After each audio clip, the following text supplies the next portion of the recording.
Bismillahirrahmanirrahim. Урматтуу мекендештер, бүгүнкү күнгө аябай сонун сиздер үчүн жаңылык бар.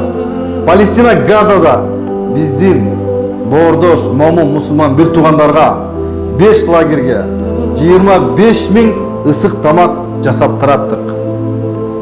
Биз ыраазычылык билдирип кетебиз. Ак ниет садака фонду менен биргеликте Кыргызстанда жашаган эже, сиңди, байке, ини, ата апаларыбызга Аллах Таала эки дүйнөнүн бактылуулугун насип этсин. Кыргызстандагы бир туугандарга Аллах Таала ыраазы болсун. Сиздердин аманатыңыздар жетти. Кудайым буюрса биз токтобойбуз. Ушул биздин описанияда турган М-банкка өз салымыңыздарды акыретке кошсоңуздар болот. Ассаламу алейкум, рахматуллахи ва баракатуху.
Let's talk about